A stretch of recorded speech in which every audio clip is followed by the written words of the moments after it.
The Curse of the Unit Circle. I am choosing to do Chapter 6 before Chapter 5 because I do not think that we should be doing the unit circle first. And here's why. There is a ton of stuff in this class to try to memorize.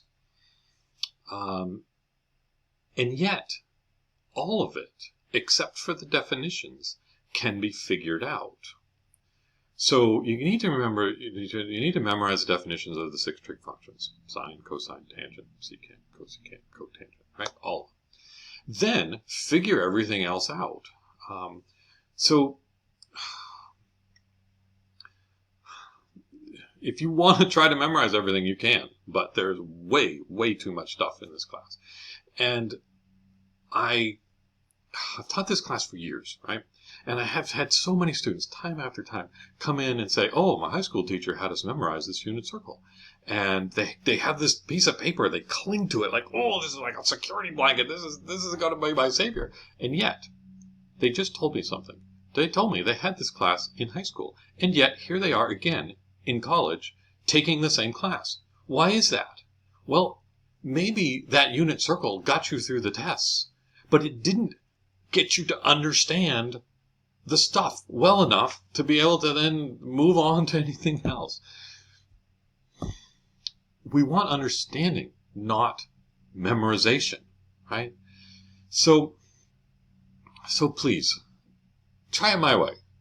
Rather than you memorize that unit circle, how about if we look at the 2 nice triangles? The 30-60-90 triangle, the 45-45 right triangle. Because if you know those 2 triangles, and you know the definitions of the trig functions, and you know the definition of what it means for trig functions in other quadrants, then you can get all of the information that you ever get off that unit circle from those 2 triangles. 2 triangles. Like 150 degrees. 150 degrees is over there in the second quadrant. And, you drop a perpendicular and you see what the reference angle is. It's like a 30-degree angle. So you get your 30-60-90 triangle. So I already know the side lengths. 1, 2, square root of 3. Oh, I'm in the second quadrant. The x-coordinate is negative. So the cosine and the secant would be negative. The tangent would be negative. The sine and the cosecant, though, would be positive because the y-coordinate is still positive over there in the second quadrant. Okay? All that kind of stuff is stuff you can figure out. It's not stuff that you memorize. Now, when you figured out how to think about it, then yes, you can get there quickly. I mean, the idea of, well, the unit circle, just if you memorize it all, it's just all quick. It's like, well, I can go as fast as you can go because I can figure it out as fast as you can drag it up from your memory. Anyway, the unit circle. Let's try to not use the unit circle until it's time. Thanks.